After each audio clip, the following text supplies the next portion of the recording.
벌써 6월이 마지막 주가 되었습니다.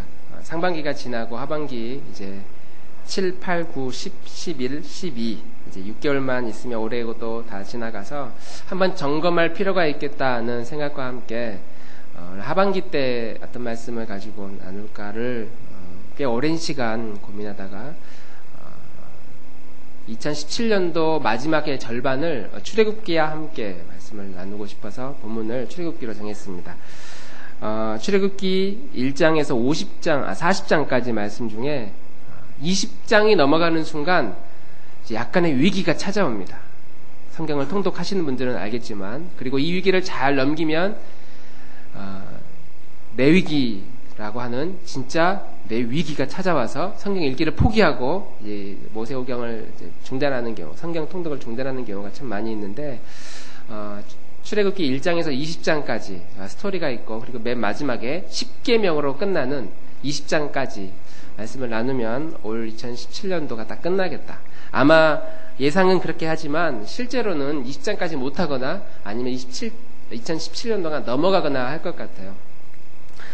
그래서 2017년도에는 이제 지금부터는 출애굽기를 가지고 이 말씀을 가지고 우리가 씨름하려고 하니까 우리 성도님들 이 기회에는 그냥 설교자가 출애굽기를 하는 것이 아니라 우리 성도님들도 같이 이 출애굽기라는 바다 위에 배를 같이 띄우셔야 돼요. 그래서 같이 본문을 읽고, 그리고 기회가 되면 한 2번 정도 중간중간에 중간고사, 기말고사 시험을 치르려고 하니까 제가 페이퍼 나눠주고 썼는데 정말 내가 한 문제도 제대로 답을 못 쓴다는 일이 없도록 설교를 잘 들으시고 또 본문도 읽으면서 그렇게 시험도 잘 치렀으면 좋겠습니다. 시험 치러서 점수를 상대평가로 다 공개를 하면 얼마나 또 교회가 또 시끄러워지겠어요. 얼마나 힘들어지겠어요. 절대평가로 하겠지만 일단 잘하는 이에게는 하늘의 큰 상급과 이 땅의 큰 상급이 있을 거라고 우리 생각을 하고, 제가 부탁드리고 싶은 건 출애굽의 바다에 저 혼자 띄우는 것이 아니라 여러분들도 같이 배를 띄워서 하나님께서 원하시는 말씀의 세계를 더 깊게 들어갔으면 좋겠습니다. 여러분들 오늘이 무슨 날인지 아시죠? 의사나 오늘 무슨 날이냐?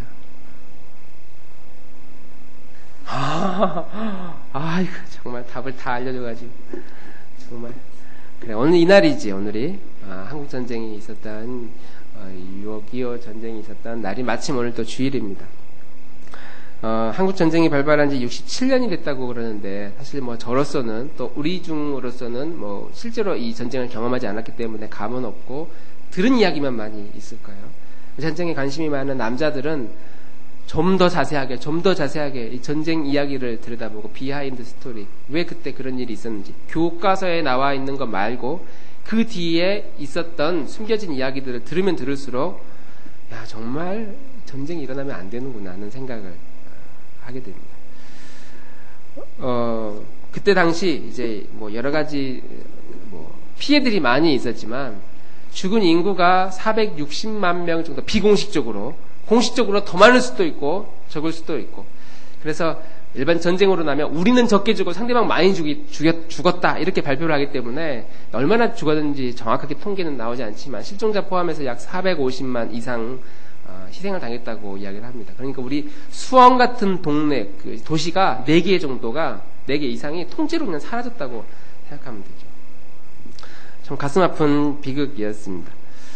그럼에도 불구하고 이 전쟁의 결정적인 순간에 어쩌면 우리가 너무 당연하게 도와줘야지라고 생각한 것이 아니라, 그분들이 도와주지 않았으면 이 우리나라가 공산 국가가 되어서 지금 이렇게 예배 드릴 수 없을 아주 정말 어려운 위기 가운데 많은 나라들이 희생을 감수하고 도와주셨습니다. 많은 동맹국들이 우리를 도와주었고, 특별히 미국 군사동맹이 맺어져 있지 않았지만 유엔을 주도해서 적극적으로 우리 남한을 도와주었던 미국이 우리를 위해 많은 희생을 치렀죠. 그리고 전쟁 이후에 이제 군사동맹이라는 걸 맺어서 또 다른 이런 위기를 만날 때 공식적으로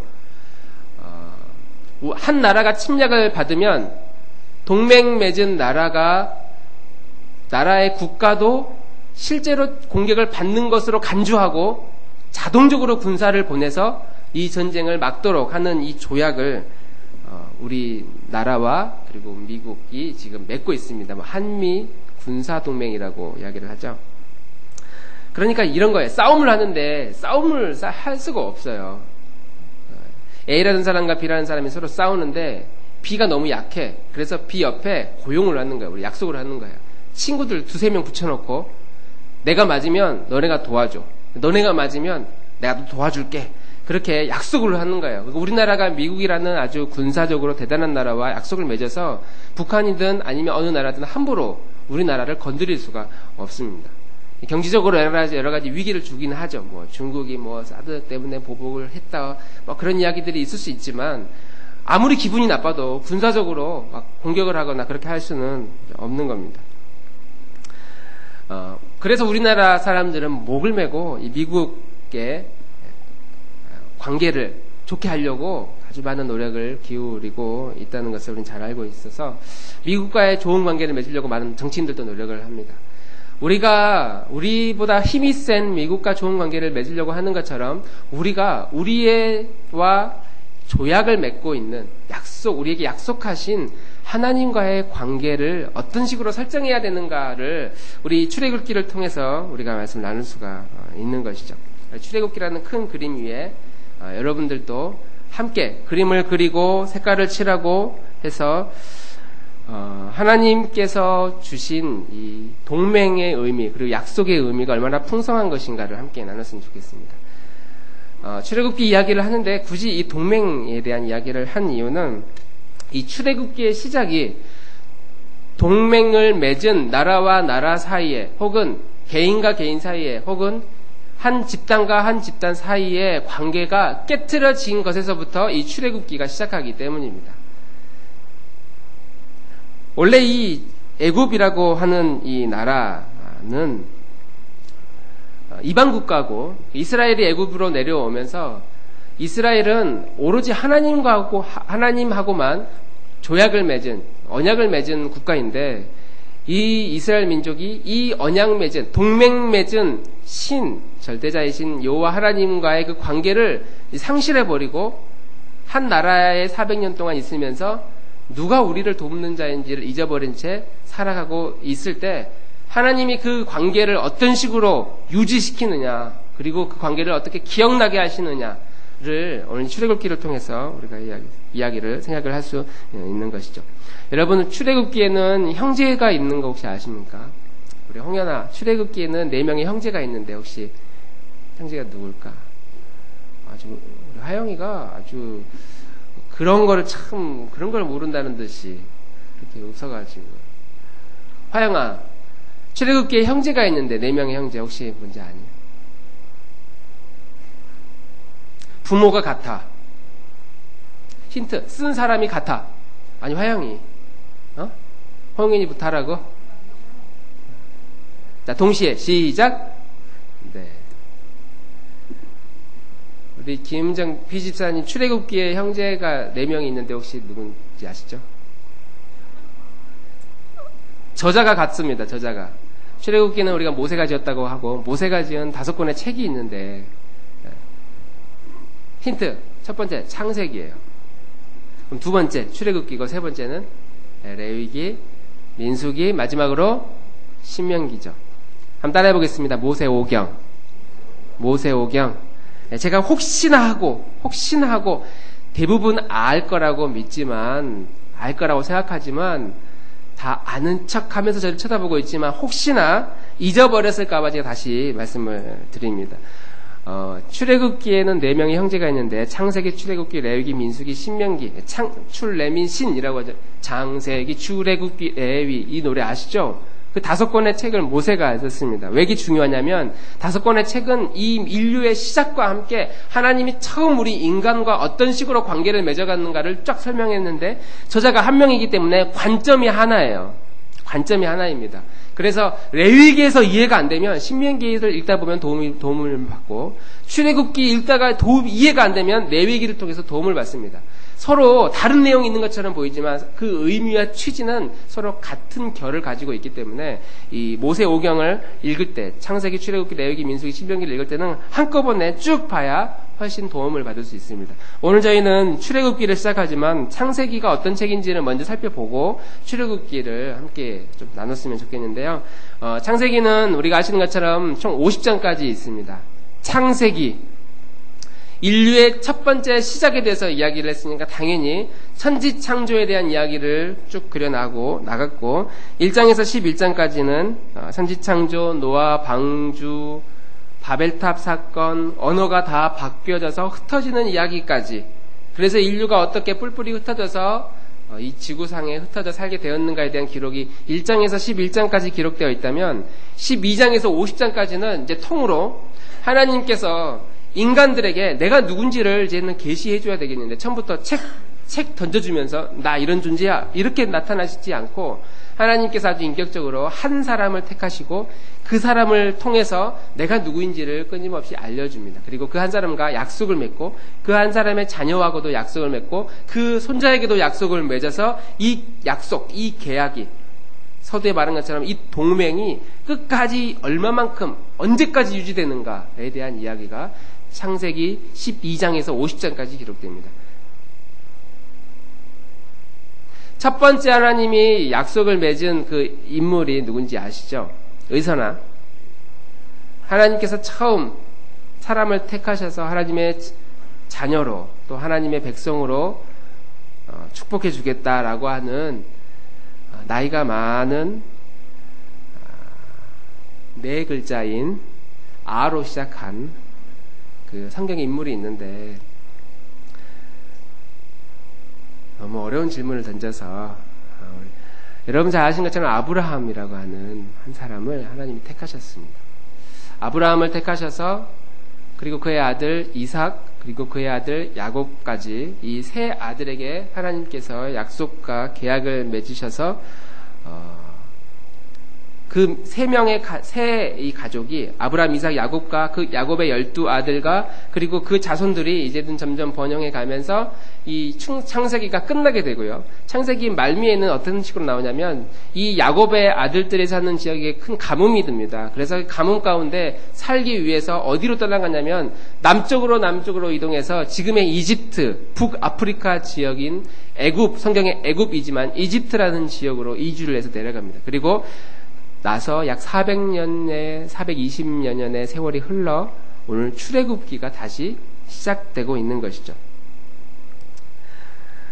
그래서 이 출애굽기라고 하는 이 본문은 애굽에서 나온다, 애굽한다라는 의미고, 영어로 엑소더스라고 이야기를 하죠. 애굽에서 나와서 하나님이 주신 약속의 땅으로 가는 이야기에 대한 과정을 담고 있고, 1장에서 20장까지는 어떤 식으로 어떤 이유 때문에 어떤 과정을 거쳐서 애굽에서 나와서 출애굽으로 들어갔는가에 대한 기록이 쭉 나와 있습니다. 그래서 창세기에 나와 있는 이 세 명의 족장의 그 핵심이 무엇이었냐면 하나님과 언약을 맺었다, 약속을 맺었다는 것이 제일 중요합니다. 아브라함과 맺은 제일 중요한 약속, 첫 번째는 무엇이었냐면 너는 지금 너가 살고 있는 그 땅에서 떠나라는 것이었어요. 그것이 하나님이 아브라함에게 명령한 첫 번째 명령이요, 첫 번째 약속이었습니다. 땅을 떠나면 내가 두 번째 너에게 많은 후손을 주겠다. 그것이 두 번째고, 세 번째는 너를 축복하는 자들에게 내가 너를 축복하겠다. 그리고 너를 저주하는 자들에게 내가 저주하겠다. 이 문구가 우리가 볼 때는 야, 하나님 아브라함 좀 사랑하시는가 보다 라고 생각할 수 있지만 이 문구가 어떤 의미를 가지고 있냐면 이때 당시 고대 근동 지역에서 민족과 민족 혹은 국가와 국가 간의 어떤 계약을 맺을 때 사용하였던 그 문법적 용어입니다. 너를 축복하면 내가 축복하고 너를 저주하면 너를 저주할 것이다. 그 국가와 국가 간에 맺은 그 언약, 그 약속을 하나님이 아브라함과 지금 하고 있는 거예요. 너 건들면 내가 가만히 있지 않겠다. 그런데 너를 축복하고 너를 사랑해주면 내가 너뿐만 아니라 너를 축복해주는 그 사람도 내가 사랑해주겠다라고 하는 약속을 하나님과 아브라함 사이에 맺어지는데, 여기서 중요한 게 뭐냐면 이때 당시 여호와라고 하는 하나님은 우리가 요즘 말로 쓰는 듣보잡 신이었어요. 당시에 우상은 많이 있었고, 특히 메소포타미아, 갈대아, 우르 지역에서는 가장 유행했던 신이 달의 신이었습니다. 하늘의 달을 숭배하고 경배하는 그런 우상들이 많았고, 많은 돌, 바위, 나무, 많은 우상들을 만들어서 서로 주고받으며 보관하며 소유하면서 우상들에게 자기의 인생을 걸었던 민족이었는데, 이때 당시 보이지도 않고 들어본 적도 없는, 아마 아브라함이 어떤 조상으로부터 어렴풋하게 들었는지는 모르겠지만 여호와라고 하는 신이 어느 날 아브라함에게 나타나서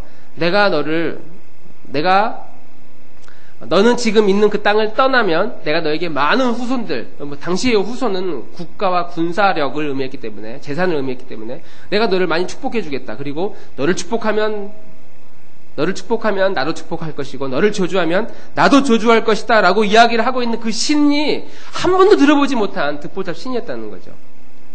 우리가 아브라함을 믿음의 조상이다라고 이야기를 하는 이유는 한 번도 들어보지 못한 어떤 신이 나타나가지고 무엇인가를 요구했을 때 아브라함이 어떤 경험이나 능력으로 아니면 투시력으로 그 신을 본 게 아니라 그 신이 말하고자 하는 그 취지와 그 의미가 충분히 신뢰할 수 있는, 굉장히 인격적으로 말하는, 당시의 신들은 굉장히 욕심 이기적이고 또 번영과 번성을 난무하는 그런 신들이 많이 있었는데, 그런 문화 가운데서 한 번도 들어보지 못한 그 신을 아브라함이 만나서 언약을 맺게 되고, 이 언약이 아브라함뿐만 아니라 그의 아들 이삭, 야곱에게도 계속해서 유지가 됩니다.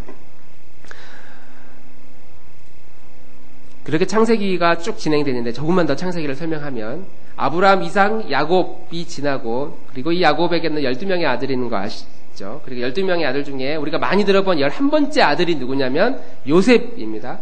그리고 이 요셉은 형들에게 시기를 당해서 팔려나가죠. 그리고 팔려나가서 우여곡절 끝에 어디로 가냐면 이방국가 애굽으로, 애굽의 한 부잣집, 애굽의 상인들에 의해서 팔려가서 한 집안의 노예로 이제 들어가게 되고, 거기에서 요셉이 대박을 만나요. 소위 우리말로 대박을 칩니다. 그런데 물질적인 대박이 아니라 믿음의 대박이에요.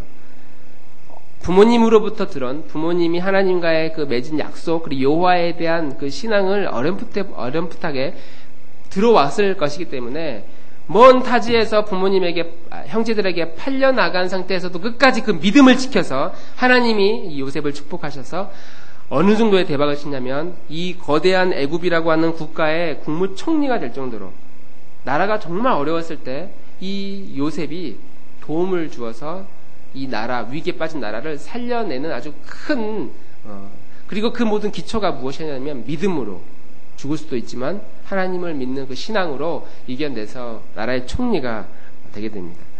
그때 그 시기에 이제 가나안 지역과 애굽 지역에 동시에 큰 가뭄이 들기 시작했고요. 아브라함, 이삭, 야곱과 할아버지가 된 야곱과 그의 11명의 아들과 또 그의 자손들과 후손들이 이제는 먹을 것이 없어서 주변 나라로 먹을 것을 구하러 가는 상황이 되었을 때에 이제 견디지 못하고 밑으로 내려와서 빨간색 동그라미 친 고센 지역이라고 하는 곳으로 내려와서 정착해 살기 시작하고, 그로부터 약 400여 년이 지난 이야기가 이 출애굽기 이야기인 것이죠. 창세기를 다 끝냈으니까 물 한 모금 먹고 하겠습니다. 400년 지나면 매우 긴 시간이죠. 우리나라 400년 전에 뭐 했을까? 그러니까 역사를 막 찾아보니까 일본하고 중국하고 싸우느라고 우리나라를 중간에 두고 서로 싸우느라고 전쟁을 일으켰던 정유재란이라고 그러나요. 그래서 이 싸움에 우리나라만 괜히 피를 보는, 일본은 조총이라고 하는 특별한 무기를 가지고 공격하고, 우리나라는 그때도 여전히 화살로 적을 잡으려고 하는 그런 시기, 그때부터 지금 최첨단 무기를 가지고 있는 400년이 지난 지금 완전히 다른 시대잖아요. 완전히 다른 시대. 이스라엘도 분명히 애굽에 내려갔을 때의 문화와 400년이 지난 이때쯤의 문화는 너무나 달라졌을 겁니다. 이렇게 달라진 이 문화 가운데 이스라엘 백성들은 중요한 사실 하나를 잊어버리고, 자기들이 어느 나라와 어느 민족과 누구와 동맹 맺었는가를 잊어버리고 살면서 너무나 평안하게, 너무나 어려움 없이 쭉 살아오죠. 아마 이스라엘 백성들은 분명히 그랬을 겁니다. 우리는 민족은 아니지만 애굽에서 살면서 애굽은 우리의 친구다. 애굽은 우리가 어려울 때 도와주는, 100년, 200년, 300년 동안이나 같이 먹고 살고 같이 지내는 우리는 이제 거의 한 민족과 같다. 그런 생각을 가지고 애굽이라는 큰 나라 한 지역에서 살면서 동맹국가로서 생각을 동맹국가인 것으로 착각하면서 이 이스라엘 민족은 살았습니다. 그리고 창세기 47장 27절은 이렇게 이야기를 합니다. 우리 다 함께 읽어보겠습니다. 시작. 이스라엘 족속이 애굽 고센 땅에 거주하며 거기서 생업을 얻어 생육하고 번성하였더라. 아멘. 여기서 생육하고 번성하였더라. 정말 이주했더니 이민 갔더니 이민 간 그 나라가 천국이에요. 천국. 너무 살기 좋은 곳이고. 그래서 이 이스라엘 백성들은 여기에서부터 생육하고 번성하면서 잘 살고 살게 되죠. 누가 우리 민족의 주인인지, 누가 우리 민족을 택해서 떠나라고 했는지 다 잊어버려요. 누가 우리 민족과 언약을 맺은 그분이 누구인지, 누가 우리를 이 애굽 땅으로 보냈는지도 다 잊어버린 채 그냥 살고 있다가 다시 생각나는 때가 언제냐면 고난이 찾아오니까 그제서야 정신이 들고 내가 여기가 내 살 곳이 아니구나. 그것을 나중에야 알게 됩니다. 오늘 우리가 이 출애굽기를 통해서 알 수 있는 중요한 두 가지 교훈을 함께 정리를 하고 말씀을 마치려고 하는데, 우리나라가 미국과 동맹국가를 맺었기 때문에 우리나라가 공격을 받으면 미국은 자동 개입해서 온갖 최첨단 무기를 가지고 우리나라를 도울 것입니다. 동맹을 맺었기 때문이죠. 이스라엘 민족이 위기를 만나면 그와 동맹을 맺은 하나님이죠. 하나님은 자동적으로 개입을 해서 그 언약을 충실히 이행을 해야 됩니다. 하나님은 그런 의무를 가지고 있죠. 하나님이 공격을 당하면 이스라엘 민족도 마땅히 그래야 돼요. 하나님은 공격 당할 일이 없지만 인간에 의해서 공격을 당할 수가 있죠. 사람들이 하나님을 조롱하고 하나님을 비난할 때, 우습게 여길 때, 하나님이 세운 교회를 사람들이 비난할 때, 우리 그리스도인들은 그 하나님의 이름을 보호할 의무를 갖습니다. 물론 우리가 의무를 보호한다고 해서 그것이 이루어지는 것은 아니지만 하나님의 권능과 하나님의 능력은 하나님 스스로 보호하고 하나님의 영광과 그 힘으로 이 세상의 그 어떤 공격으로도 막을 수 있지만 우리 인간들을 사랑하셔서 우리를 도구로 사용하셔서 자신의 이름을 이 세상에 높이기를 원하시는 것이죠. 이스라엘 민족은 하나님을 높이고 하나님은 이스라엘 민족을 보호할 의무를 가지고 있지만 세월이 많이 지났어요. 400년이라는 긴 세월이 지나버렸습니다. 우리 인간은 400년 전에 맺은 약속에 대해서 그렇게 큰 신뢰를 하지 않죠. 엄마와 자녀 사이에 어렸을 때 5년 전에 맺은 5년 전에 10년 전에 엄마가 그렇게 해주기로 했잖아 라고 하는 그 약속을 그때는 그때고 지금은 지금이지 하면서 그때 뭔가를 이루면 주겠다는 선물 약속을 다 무시하게 되죠. 너 받은 용돈 엄마가 다 모아놓고 있어. 걱정하지 마. 그리고 10년 지나면 자녀는 내가 얼마 모았는지도 잊어버리고 엄마도 그게 어디로 쓰여졌는지 잊어버린 채 우리는 살아가는 모습을 봅니다. 400년 지났는데 잊어버려요. 인간은 잊어버립니다. 그래서 이 애굽 땅에서 고센 지역에서 그냥 머물러서 잘 살고 있는 동안 고난 없을 때는 번성하고 생육하고 그래서 먹고 사는 건 문제 없으니까 이곳에서 평안하게 살고 있다가 위기를 만나니까 출애굽기 1장 11절에 이렇게 이야기를 합니다. 우리 11절 말씀 함께 읽습니다. 시작. 감독들을 그들 위에 세우고 그들에게 무거운 짐을 지워 괴롭게 하여 그들에게 바로를 위하여 국고성 비돔과 라암셋을 건축하게 하니라. 이제 이스라엘 백성들이 너무 잘 번영하고 잘 사니까 인구도 늘어나니까 요셉을 알지 못한, 요셉이 얼마나 영향력 있는 인물이었겠어요. 그런데 요셉을 모르는 사람이 그 요셉이 무슨 일 했는지는 모른다. 그렇지만 너희들은 우리 민족이 아니기 때문에 지금부터 내 명령에 따르라. 다 노예로 신분을 바꿔버리고 종으로 바꿔서 국가적인 아주 큰 공사에 대거 투입을 시킵니다. 말 그대로 이제 노동력 착취를 하기 시작하는 것이죠. 그렇게 되니까 갑자기 노예처럼 우리를 부려먹는 애굽에서 살고 있으니까 이제 깨닫는 거예요. 애굽이 이집트가 우리 동맹국가가 아니구나. 우리를 먹여 살리는 도움을 주는 존재가 아니구나라는 모습을 그제서야 깨닫게 되는 것이죠. 우리는 하나님보다 더 사랑하는 대상이 있을 때 그 대상에 노예가 된다는 사실을 꼭 기억해야 됩니다. 한번 따라해 보겠습니다. 하나님보다 더 사랑하면 사랑의 노예가 됩니다. 하나님보다 더 사랑하면 사랑하는 그 대상에 분명한 노예가 되는 거예요. 오늘 이스라엘 백성들이 애굽에서 하나님 없이도 너무나 잘 살고 생육하고 번성하니까 아주 강력한 국가 그늘에서 잘 먹고 잘 살고 있으니까 어느 날 그 국가의 노예가 되어버린 것이죠. 이 땅에서 우리는 돈이 너무나 필요합니다. 그러나 돈을 사랑하면 돈의 노예가 되는 것이죠.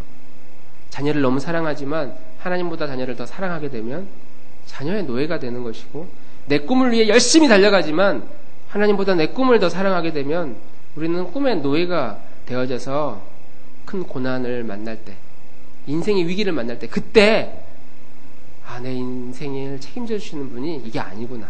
내가 이 꿈을 이루면 내가 행복해질 줄 알고 열심히 달려왔는데 고난을 만나니까 그거 아무것도 아니게 되고, 우리가 물질을 얻기 위해서 열심히 노력했는데 물질 때문에 막 쓰러지고 넘어지고 상처받으니까 이 물질에 대한 회의를 갖게 되는 것이죠. 그래, 고난을 만나면 그제서야 누가 우리를 보여주는가, 누가 나를 지켜주는 존재인가를 그제서야 깨닫게 되는 것이죠. 그러나 우리 성도님들, 제가 늘 강조하는 것처럼 돈을 사랑하는 것이 죄입니까? 정은자매, 돈을 사랑하는 것이, 은정자매, 아면 정은 맞지? 깜짝 놀래가지고. 돈을 사랑하는 게 죄예요?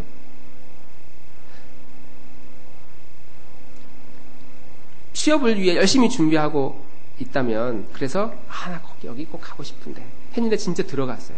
그리고 그곳에 들어가기 위해 열심히 노력했어요. 그런 열심히 노력해서 그 좋은 곳에 취직을 하고 꿈을 이루고 좋은 배우자를 만나서 정말 행복한 결혼 생활을 하게 되는 것이 죄입니까? 은행의 통장에 돈이 조금씩 쌓여가서 저축이 되고 미래를 위해 준비하는 것이 이게 죄일까요? 이건 전혀 죄가 아니에요.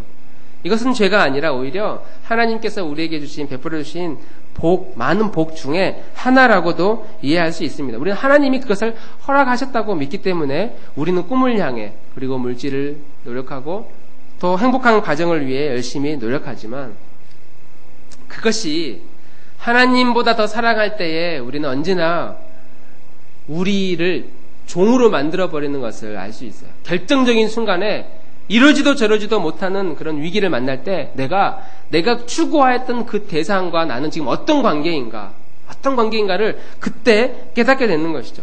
하나님보다 내 인생을 더 사랑하면 인생의 우상이 되어서 내 인생 행복을 위해 일평생 쫓아다니다가 어느 날 돌아보니까 행복하기 위해 살았는데 돌아보니까 전혀 행복하지 않았던 내 인생, 돈을 위해 열심히 추구하며 살아왔는데, 자녀를 위해 일평생 올인하며 살아왔는데 돌아보니까 그 대상 때문에 전혀 행복하지가 않아.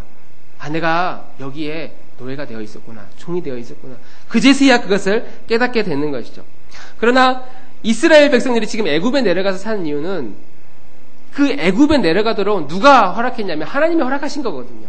우리가 꿈을 위해 열심히 노력하고 돈을 버는 거 하나님이 허락하셨던 것처럼 오늘 이스라엘 백성들이 고선 땅에서 살게 된 그 이유는 하나님이 애굽 이스라엘 백성들을 고선 땅으로 보내셨어요.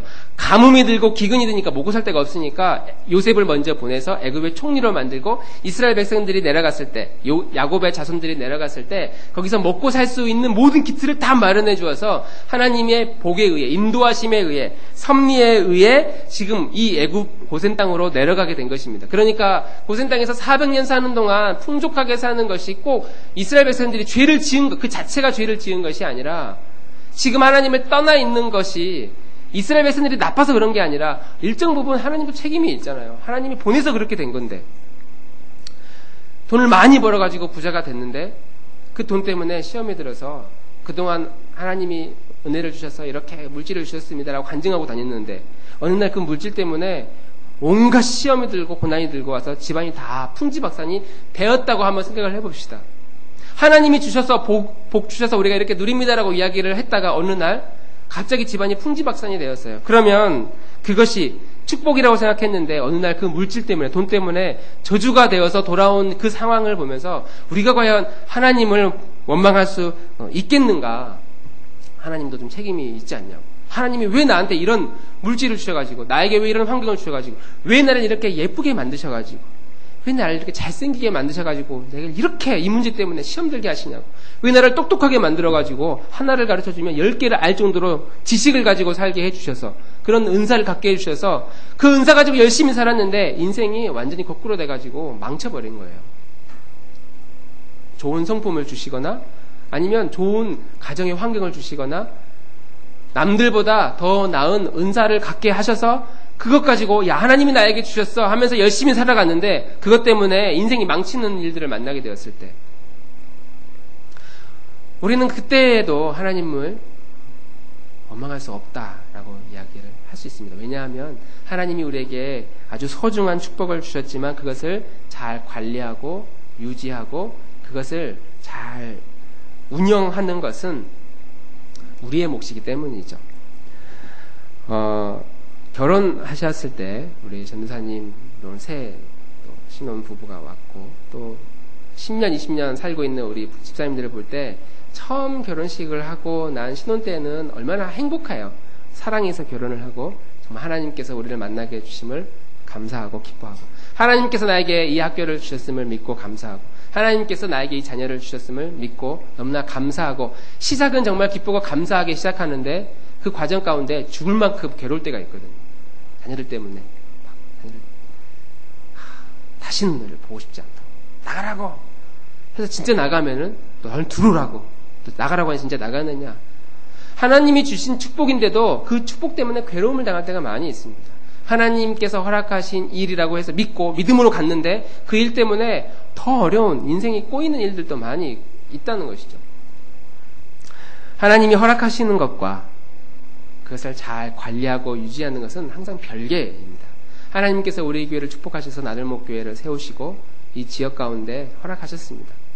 이렇게 허락하신 것과 이 교회를 통해서 내 믿음이 자라고 성장하는 것은 늘 별개의 이야기라는 것이죠. 내가 이곳에서 어떻게 순종하고 섬기고 사랑하고 배우고 가르치고 내 말씀을 나의 말씀으로 받아들이고 그렇게 살려고 애쓸 때에 하나님이 주신 이 축복이 배가 되어서 내 영혼에도 풍성한 삶을 살게 하지만 하나님이 주신 이 교회 안에서 여전히 하나님이 주셨으니까 끝까지 책임져 주실 거야 라고 믿고 그냥 멈춰있고 생육하고 번성하고 이 땅에서 사는 것으로 만족하며 산다면 어느 날 이러한 고난을 만났던 이스라엘 백성들이 그제서야 하나님을 찾게 된 것처럼 어느 날 우리의 영혼이 얼마나 메마르고 얼마나 강팍하고 얼마나 건조하게 살고 있는가를 그때 알게 될 것이죠. 하나님이 주신 축복이니까 끝까지 하나님이 복 주실 거야 라고 우리가 생각하는 것이 아니라 시작은 하나님이 주셨어도 이것을 내가 믿음으로 말씀과 기도로 하나님 앞에 거룩해질 수 있도록 끝까지 섬길 때에 마지막 날에 웃을 수 있는 그런 축복이 우리 가운데 있게 되기를 주님의 이름으로 축원합니다. 첫 번째가 하나님이 주신 축복이었지만 그것이 말씀과 기도로 잘 관리되지 않으면 우리를 괴롭히는 고난으로 저주로 다가올 수 있다는 것이 첫 번째 오늘 여러분과 나누고 싶은 메시지였다면 두 번째는 우리가 하나님보다 더 사랑한다고 여기는 것들이 있잖아요. 실제로 느끼지 못해요. 우리는 일반적으로 나는 자녀를 하나님보다 더 사랑해. 그런 마음으로 자녀를 섬기지 않고 내 가족, 내 남편을 나는 하나님보다 난 더 좋아. 하나님보다 내 가족이 더 좋아. 우리 중에 그렇게 섬기는 사람은 없어요. 대부분 다 내가 내 가족을 사랑하지만 자녀를 사랑하지만 믿음이 있다면 그 믿음을 가지고 그래 하나님이 더 귀해. 왜냐하면 하나님을 사랑하면 하나님이 다 책임져 준다고 그랬으니까 나는 내 인생에 있어서 하나님은 매우 소중해. 하나님을 더 잘 섬기고 더 잘 믿어야겠다라고 우리는 생각하지만 실제로 그건 내 생각이고 하나님보다 이 세상을 너무나 많이 사랑하면서 사는 것들이 너무나 많이 있다라고 하는 것이죠.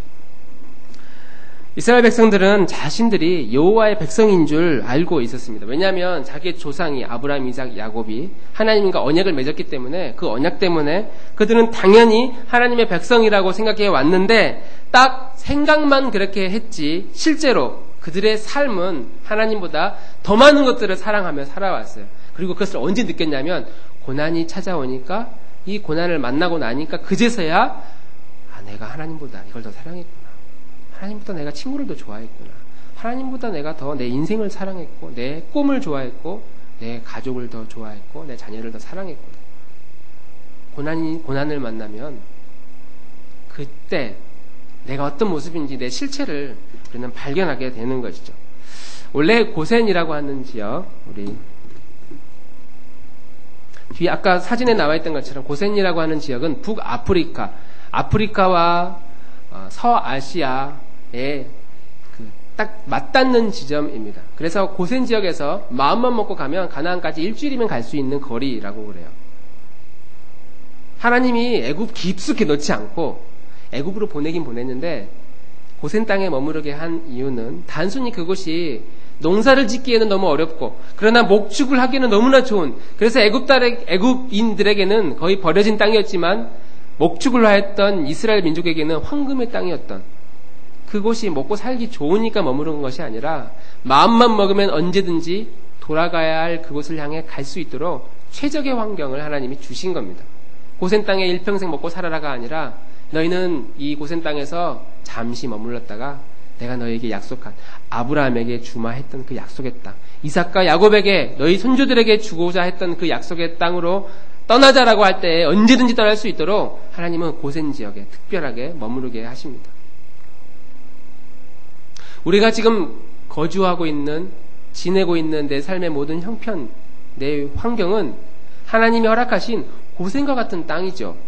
언젠가 우리는 이 땅을 떠나게 될 것입니다. 내가 지금 너무나 소중히 여기고 너무나 귀하게 여기고 절대적이라고 여기는 모든 것들은, 이 땅에 있는 것들은 다 사라지게 될 것이에요. 하나님은 그것을 반드시 이루실 겁니다. 내가 소중히 여겼던 자녀들도 언젠가 나를 떠나게 될 것이고, 내가 정말 내 행복을 위해 꿈꾸며 노력해왔던 내 재능, 내 기술, 물질, 아니면 내 건강, 내 모든 사업, 아니면 내 사랑하는 모든 가족들, 내 모든 인간관계, 우리가 쌓아놓고 있었던 모든 것들은 언젠가 다 무너질 것이라고 성경은 말씀하고 있어요. 왜냐하면 이 세상은 하나님은 나그네로 우리를 보내셨고 언젠가 가게 될 본향을 우리에게 주신다라고 약속했기 때문이죠.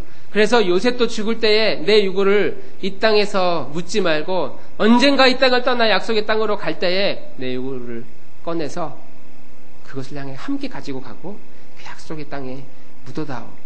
요셉이 죽을 때 그런 유언을 할 정도로 그들은 언젠가 우리가 여기를 떠나게 될 것이라는 사실을 알고 있어야 했음에도 불구하고 그것을 잊어버리면서 살았던 것이죠. 그리고 고난이 다가오니까 그제서야 여기가 우리 땅이 아닌가 보다라는 인식을 하게 되는 것입니다. 우리 사랑하는 성도님들, 일주일 동안 남들이 알지 못하는 특별한 아픔이나 갈등이나 어려움을 겪었다면 그런 일이 있어서는 안 되겠고, 그런 일이 우리의 마음을 참 아프게 하지만 행여라도 그러한 고난이 있었다면 우리는 그 고난 때문에 내 인생을 괴롭히는 것이 아니라 우리의 시선을 여기로 돌려야 하는 것이죠.